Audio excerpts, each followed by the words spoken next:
Friends, welcome to delight IAS. मैं Srishti NCERT summary programme में आप सभी का स्वागत करती हूं।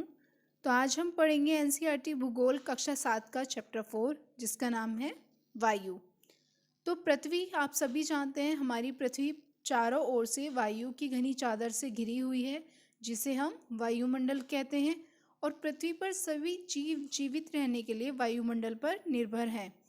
यह हमें सांस लेने के लिए वायु प्रदान करता है और सूर्य की किरणों से जो हानिकारक किरणें होती हैं, उनका जो प्रभाव हानिकारक होता है, उससे हमारी रक्षा करता है।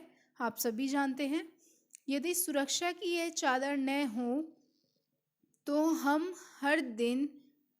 दिन के समय सूर्य की गर्मी से तप्त होकर जल सकते हैं। आप सभी जानते हैं, ओजोन परत को लेकर भी यही बात होती है कि ओजोन परत हमें रक्षा करती है, हमें उस प्रभाव से बचाती है। एवं रात के समय ठंड से जम भी सकते हैं हम लोग। इसलिए ये जो वायुमंडल है, ये जो वायु है, गैसों से बनी वायु, ये हमारे लिए बहुत ही महत्वपूर्ण है और बहुत ही लाभदायक है। अतः ये जो वायु राशि है, जिसने पृथ्वी के तापमान को रहने योग्य बनाया है, यही वह वायु राशि है। ठीक है, चलिए आगे बात कर लेते हैं। ये एक इंट्रोडक्शन हो गया। वायुमंडल का संगठन। वायु अनेक गैसों का मिश्रण है, जैसे नाइट्रोजन तथा ऑक्सीजन ऐसी दो गैसें हैं जिनसे वायुमंडल का बड़ा भाग बना हुआ है। और carbon dioxide, helium, ozone, argon एवं हाइड्रोजन कम मात्रा में पाई जाती हैं। इन गैसों के अलावा धूल के जो छोटे छोटे कण होते हैं, वो हवा में मौजूद होते हैं। ठीक है, नाइट्रोजन वायु में सर्वाधिक पाई जाती है और यह सब सर्वाधिक पाए जाने वाली गैस है। जब हम सांस लेते हैं तो ऑक्सीजन वायु में प्रचुरता से मिलने वाली दूसरी गैस है। ये आप गलत हो गया, इसको आप ना देखिएगा। तो ऑक्सीजन, सबसे पहली जो गैस है वो है नाइट्रोजन और दूसरी गैस है ऑक्सीजन। मनुष्य एवं पशु सांस लेने में वायु से ऑक्सीजन प्राप्त करते हैं और हरे पादप प्रकाश संश्लेषण द्वारा ऑक्सीजन उत्पन्न करते हैं। चलिए, इसी प्रकार वायु में ऑक्सीजन की मात्रा समान बनी रहती है। इस लाइन को समझें। हम ऑक्सीजन लेते हैं, वो ऑक्सीजन बनाते रहते हैं जो पौधे होते हैं। तो इस प्रकार ना बैलेंस बना रहता है हमारे वायुमंडल में और कभी भी हमें ऑक्सीजन की कमी महसूस नहीं होती है। लेकिन यदि ये वृक्ष हम काट दिए जाएं, हम इन वृक्षों को काट दें, तो क्या होगा? यह संतुलन बिगड़ जाएगा। कम वृक्ष, कम ऑक्सीजन, और जनसंख्या इतनी बढ़ रही है कि ऑक्सीजन हम कितनी लेते हैं? बहुत ज़्यादा लेते हैं। तो जैसे जनसंख्या बढ़ रही है, वैसे ही पौधों का बढ़ना भी ज़रूरी है। इसलिए पौधों की कटाई पे क्या होती है? रोक लगाई जाती है। तो कार्बन डाइऑक्साइड की बात करें तो ये अन्य महत्वपूर्ण गैस है जो हरे पादप अपने भोजन के रूप में कार्बन डाइऑक्साइड का प्रयोग करते हैं और हम मनुष्य क्या करते हैं? हम कार्बन डाइऑक्साइड छोड़ते हैं। तो इसी प्रकार ये बैलेंस भी बना रहता है। हम कार्बन डाइऑक्साइड छोड़ते हैं और वो उसको ग्रहण करते हैं। ठीक है, तो ये भी बैलेंस बना रहता है। मनुष्य एवं पशु कार्बन डाइऑक्साइड बाहर निकालते हैं। मनुष्य तथा पशुओं द्वारा बाहर छोड़ी जाने वाली कार्बन डाइऑक्साइड की मात्रा पादप द्वारा प्रयोग की जाने वाली गैस के बराबर होती है। तो ये मैं आपको बता चुकी हूँ कि ये एक बैलेंस बना रहता है। ठीक है, आगे बात कर लेते हैं वायुमंडल की संरचना की, कि हमारा वायुमंडल आखिर बना हुआ कैसा है। तो वायुमंडल की संरचना में को 5 पदों में विभाजित किया गया, अर्थात 5 लेयर्स में विभाजित किया गया है, उनकी ऊंचाई के आधार पर एवं उसमें होने वाली क्रियाओं के आधार पर। चलिए, पहला जो है वो है क्षोभ मंडल, दूसरा समताप मंडल, तीसरा मध्य मंडल और बाह्य मंडल एवं पांचवा बहिर्मंडल। ये जो सब मंडल हैं, इनको भी यूपीएससी ने क्रमानुसार घटती संख्या में और बढ़ती संख्या में कई बार पूछा गया है, तो ये भी आप ध्यान दीजिएगा। चलिए, हम बात कर लेते हैं क्षोभ मंडल की। यहाँ आप तस्वीर में देखिए, ये क्षोभ मंडल है। तो यह परत वायुमंडल की सबसे महत्वपूर्ण परत है। इसकी औसत ऊंचाई 13 किलोमीटर है और हम इसी मंडल में मौजूद होते हैं और यहीं पर हम सांस लेते हैं। ठीक है, आगे बात कर लेते हैं हम समताप मंडल की।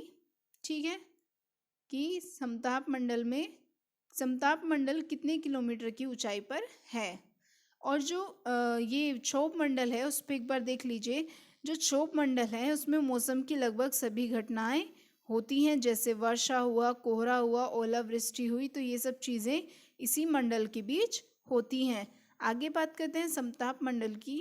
क्षोभ मंडल के ऊपर स्थित समताप मंडल कहलाता है। जो क्षोभ मंडल के ऊपर भाग है वो समताप मंडल कहलाता है। यह लगभग 50 किलोमीटर तक की ऊंचाई तक फैला हुआ है। ये आप यहाँ पे देख सकते हैं। और ये देखिए कितना ज़्यादा है, तो ये 50 किलोमीटर की ऊंचाई तक फैला हुआ है। इसमें जो होती हैं यह परत बादलों एवं मौसमी संबंध घटनाओं से लगभग मुक्त होती है। तो यदि यूपीएससी आपको एक पॉइंट डाल दे कि जो मौसमी चीज़ें हैं, जो मौसमी घटनाएं हैं वो समताप मंडल में होती हैं, तो ऐसा नहीं है। ये इन चीज़ों से बिल्कुल मुक्त होता है। और यहाँ की परिस्थिति जो होती है वो हवाई जहाज उड़ाने के लिए आदर्श होती है। तो ये भी एक पॉइंट हो गया कि हवाई जहाज उड़ाने के लिए कौन सा मंडल ज़रूरी होता है? समताप मंडल ज़रूरी होता है। ठीक है, आगे बात करें। समताप मंडल की एक महत्वपूर्ण विशेषता यह है कि इसमें ओजोन गैस की परत है। अभी थोड़ी देर पहले बात करी कि ओजोन परत हमारे लिए कितनी महत्वपूर्ण है।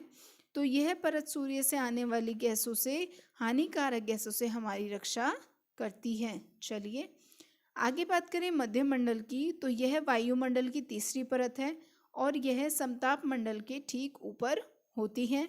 यह लगभग 80 किलोमीटर तक की ऊंचाई तक फैली हुई है। अंतरिक्ष में प्रवेश करने से पहले जो उल्का पिंड होते हैं वो इस परत में आने पर जल जाते हैं। तो यह भी इसकी एक विशेषता है। आप समझ पा रहे हैं, हर मंडल की एक अपनी विशेषता है। बात करें बाह्य मंडल की। तो बाह्य मंडल वायुमंडल में बढ़ती ऊंचाई के साथ तापमान अत्यधिक तीव्रता से बढ़ता जाता है। यह आयन मंडल इसी परत का जो आयन मंडल है वो इसी परत का एक भाग है और 80 से 400 किलोमीटर तक यह फैला हुआ है। इसकी भी एक विशेषता है जो है रेडियो संचार जो है वो यह परत रेडियो संचार के लिए बहुत उपयोगी है। ठीक है, बात करते हैं बहिर्मंडल की। हमारी पांचवा मंडल है। बहिर्मंडल में वायुमंडल की ये सबसे ऊपरी परत है और यह वायु की बहुत ही पतली परत होती है। हल्की गैसें जैसे हीलियम, हाइड्रोजन यहीं से अंतरिक्ष में तैरती रहती हैं। तो यह भी एक इसकी विशेषता है कि जो हीलियम और हाइड्रोजन है वो कौन से मंडल में है? सबसे ज़्यादा पतली हल्की वायु बहिर्मंडल में। ठीक है, चलिए आगे देख लेते हैं मौसम एवं जलवायु के बारे में।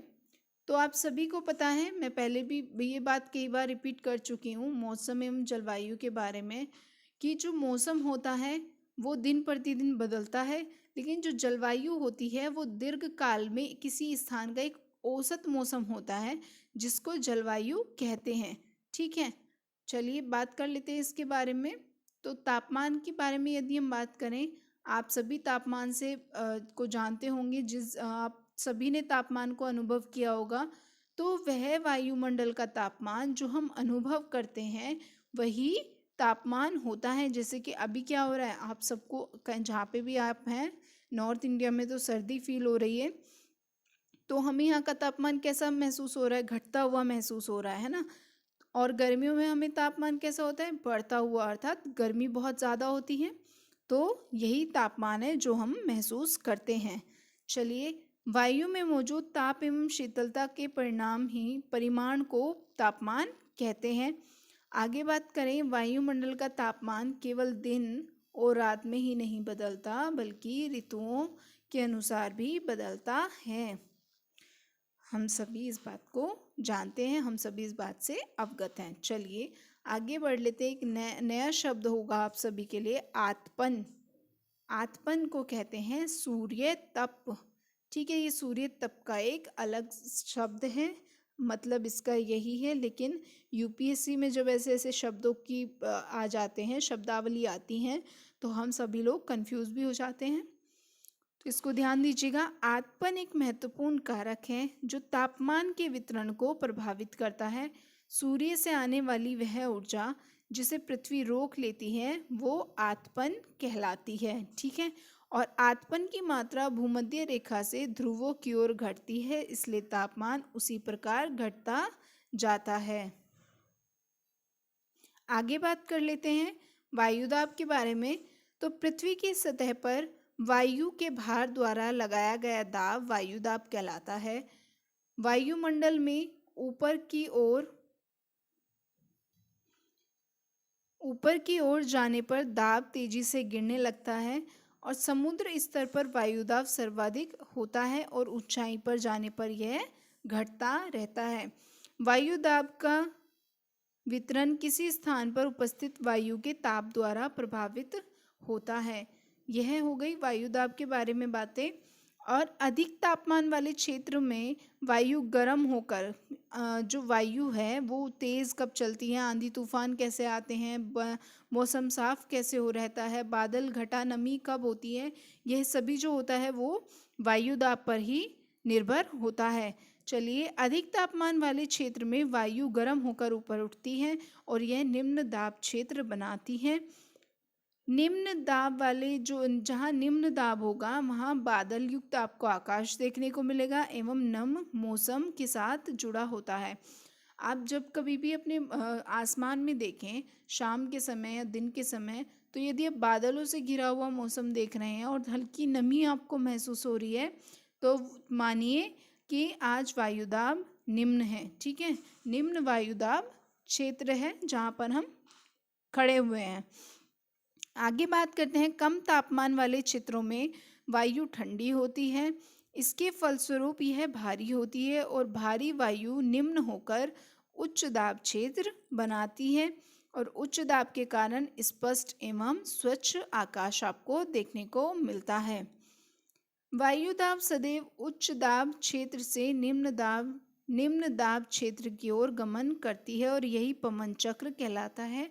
पवन जो है उसका यही चक्र रहता है कि उच्च दाब से वह हमेशा निम्न दाब की तरफ चलती जाती है। ठीक है, यदि यहाँ पे निम्न दाब है तो यह इसी तरीके से इसमें ये चलती जाएगी, इस तरह का चक्र ये चलाती रहेगी। आगे बात कर लेते हैं पवनों के बारे में। वायु तो वायु हो गई, लेकिन एक पवन भी होती है। उनको पवन इसलिए कहते हैं कि उनको एक क्षेत्र के रूप में बांट दिया जाता है। तो उच्च दाब क्षेत्र में निम्न दाब क्षेत्र की ओर वायु की गति जो होती है वो पवन होती है। और पवन को तीन प्रकारों में विभाजित किया जा सकता है, जैसे स्थायी पवनें अर्थात जो हमेशा से ही स्थायी हैं और उसी एरिया में चलती हैं, उसी तरह से चलती हैं, उनमें कोई बदलाव नहीं आता है। दूसरी हो गई मौसमी पवनें और तीसरी मौसमी पवनें अर्थात आज हवा थोड़ी हल्की चल रही है लेकिन थोड़ी ही देर बाद आपको वायुदाब से पता चलेगा कि आंधी तूफान आ रहा है, तो ये हो गया मौसमी पवनें। आगे बात करें स्थानीय पवनें, तो ये स्थानीय पवनें कहीं एक निश्चित स्थान की पवनें हैं जहाँ पर ये निरंतर चलती रहती हैं मौसम के आधार पर, जलवायु के आधार पर। ठीक है, बात कर लेते हैं स्थायी पवनों के बारे में। तो व्यापारिक पश्चिमी एवं पूर्वी पवनें स्थायी पवनें होती हैं। यह लगातार वर्ष भर निश्चित दिशा में चलती रहती हैं। आप यहाँ देख रहे होंगे एक मिनट रुकिए, चित्र में देखिए आपको उत्तर पूर्वी व्यापारिक पवनें और दक्षिण पूर्वी व्यापारिक पवनें देखने को मिल रही होगी। आपके दिमाग में एक सवाल आना चाहिए कि इनको व्यापारिक पवनें क्यों कहते हैं। तो प्राचीन काल में जब यहाँ पे समुद्र में व्यापार किया जाता था तो ये जो पवनें होती थी क्योंकि ये निरंतर एक ही दिशा में चलती हैं, इनमें कोई बदलाव नहीं आता है, तो ये जहाज को आगे चलाने और व्यापार करने में बहुत ही सहायता करती थी, इसलिए इनको व्यापारिक पवनें कहा जाता है। ठीक है, आगे बात कर लेते हैं मौसमी पवनों के बारे में। यह पवनें विभिन्न ऋतुओं में अपनी दिशा बदलती रहती हैं। उदाहरण के लिए बात करें तो भारत में मॉनसूनी पवनें। ठीक है, और ये जो आपको चित्र दिया गया है इसको आप ध्यान से देखिएगा। पूछ लिया जाता है कि ध्रुवीय जो पवन होती है पूर्व में चलती है कि पश्चिम में चलती है। ठीक है, ये सब चीज़ें भी उपोष्ण जो आपका कटिबंध है वहाँ पे कौन सी दिशा में पवनें चलती हैं, पूर्व में चलती हैं कि पश्चिम में चलती हैं, तो ये आप ध्यान दीजिएगा और इस चित्र को ज़रूर देखिएगा। ठीक है, कि 60 डिग्री उत्तर में किस तरफ पवनें चल रही हैं और 23.5 डिग्री में या भूमध्य रेखा पर कौन सी पवनें चल रही हैं। चलिए आगे बात कर लेते हैं स्थानीय पवनों के बारे में। तो यह पवनें किसी छोटे क्षेत्र में वर्ष या दिन के किसी विशेष समय में चलती हैं। ठीक है, उदाहरण के लिए हम बात कर लेते हैं स्थल एवं समुद्री समीर, जो स्थल पे एवं समुद्र में चलती हैं। और एक और उदाहरण ले सकते हैं, भारत के उत्तरी क्षेत्र में गर्म एवं शुष्क स्थानीय पवन, जिसको हम लू कहते हैं, वह भी चलती है और हमें पता है ये कौन से मौसम में चलेगी और यह निश्चित है। ठीक है, आप सभी जानते हैं अप्रैल मई जून में ये लू पवनें चलती हैं और यह निश्चित है और यह स्थानीय भी हैं। ठीक है, आगे बात कर लेते हैं आर्द्रता के बारे में। जब जल पृथ्वी एवं विभिन्न जलाशयों से वाष्पित होता है तो यह जलवाष्प बनाता है। वायु में किसी भी समय जलवाष्प की मात्रा को आर्द्रता कहते हैं। और जब जलवाष्प ऊपर उठता है, आर्द्रता ही वह कारण है जिसके कारण वर्षा हमें देखने को मिलती है। तो जब जलवाष्प ऊपर उठता है तो यह ठंडा होना शुरू हो जाता है और जलवाष्प संघनित होकर ठंडा होकर जल की बूंद बनाता है। ठीक है, ये बूंद बनाता है। बादल इन्हीं जल बूंदों का एक समूह होते हैं। जब जल की बूंदें इतनी भारी हो जाती हैं कि वायु में वो तैर ना सके या वायु उनको कैरी नहीं कर पाती है, संभाल नहीं पाती है, तो वह बूंदों के रूप में वर्षा करते हैं और नीचे आती हैं। ठीक है, तो यह हो गई हमारी वर्षा की प्रक्रिया कि वर्षा कैसे होती है। आगे बात कर लेते हैं पृथ्वी पर जल के रूप में गिरने वाला जो वर्षण होता है वह वर्षा कहलाता है। ज़्यादातर भौम जल वर्षा जल से ही प्राप्त होता है। अगर सारा ही जल उड़ के सूर्य की किरणों से वाष्प बन के आकाश में चला जाए, सोचो, और वर्षा ना हो, वर्षा जैसी प्रक्रिया हमारी पृथ्वी पर ना होती तो पानी तो खत्म हो जाता है ना। हमें पानी की किल्लत एक तरह से और होती, लेकिन क्या होता है कि संघनित होकर वो वापस पृथ्वी पर आ जाता है और हमें जल की कमी नहीं होती और जो भौम जल होता है वो हमें वर्षा से ही प्राप्त होता है। आगे बात करें, पौधे जल संरक्षण में मदद करते हैं। जब पहाड़ी पार्श्वों से पेड़ काट दिए जाते हैं तो वर्षा जल अनावृत पहाड़ों से नीचे बहता है एवं निचले इलाकों में बाढ़ का कारण बनता है। इसीलिए क्या होता है कि पहाड़ों पर पेड़ों का होना अत्यधिक आवश्यक है, क्योंकि आपको पता है कि यहाँ एक पहाड़ हो गया और यहाँ पे एक सड़क जा रही है तो लोगों के मकान यहाँ पे बनते हैं, है ना। ये पहाड़ हो जाता है, फिर एक ऊपर एक और पहाड़ होगा, यहाँ से राउंड लेके यहाँ पे जाते हैं। तो अगर पहाड़ों से ये पेड़ काट दिए जाएंगे तो वर्षा का जल सीधा बिना रुकावट के नीचे तेजी से आएगा, क्योंकि यहाँ पे ढाल है और यहाँ पे क्या होगा, बाढ़ आनी जायज़ है, बाढ़ आनी ज़रूरी है। ठीक है, और आगे बात करें क्रियाविधि आधार पर वर्षा के जो हैं वो 3 प्रकार हैं, संवहनीय वर्षा, पर्वतीय वर्षा एवं चक्रवाती वर्षा। यह आप तस्वीर में देख सकते हैं, चक्रवाती वर्षा, पर्वतीय वर्षा और संवहनीय वर्षा। तो पौधों तथा जीव जंतु के जीवित रहने के लिए वर्षा बहुत महत्वपूर्ण है, हमारे लिए भी और आपके लिए भी। यह आप जान चुके होंगे कि वर्षा का एक कितना ज़्यादा महत्वपूर्ण एक किरदार है हमारी पृथ्वी पर, हमारे वायुमंडल में। और जो धरातल को जो ताज़ा जल प्रदान होता है वो वर्षा से ही होता है। यदि वर्षा कम हो तो जल की कमी हो जाएगी, और अगर सूखा हो जाता है, मतलब जल की कमी हो जाने पर क्या होता है, सूखा हो जाता है। और यदि इसी के विपरीत अगर अत्यधिक हो जाए तो क्या होगा, तो बाढ़ आ जाएगी। तो इस प्रकार से हमारा वायुमंडल इतना समझदार है अपने आप में कि वह संतुलन बनाए रखता है, लेकिन मानव क्या होता है, अपने कार्यों से अपने लाभ के लिए वो वायुमंडल को नष्ट कर रहा है और उसमें असंतुलन लाता रहता है, जिस वजह से हमें कभी बाढ़ तो कभी सूखा देखने को मिलते हैं। ठीक है, तो चलिए यही थी हमारी आज की क्लास वायु। Thank you for watching. और आप हमारा टेलीग्राम भी ज्वाइन कर सकते हैं, डिलाइट IAS, जहां आपको डेली क्विज देखने को मिलेगा और इस क्लास की PDF भी मिल जाएगी। और लाइक करें इस वीडियो को, सब्सक्राइब करें ज़रूर, चैनल को शेयर भी करते रहें। Thank you.